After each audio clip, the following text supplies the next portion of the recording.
పైడి బొమ్మలాంటి ఆమె పక్కనుంటే పగలే వెన్నెలనే కురిపిస్తా నీడలాగా నాతో ఏడడుగులు సాగితే ఇలలో స్వర్గం నే సృష్టిస్తా రసరమ్యం ఆ రాగ విలాసం రసరమ్యం ఆ రాగ విలాసం వసివాడదు అది ఆ జన్మాంతం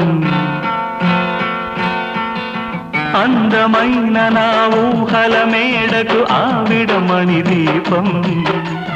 అంది అందని నాశలకు ఆమె ప్రతిరూపం ఆ తలపే నా ధ్యానం ఆ అభినవ దేవత నా ప్రాణం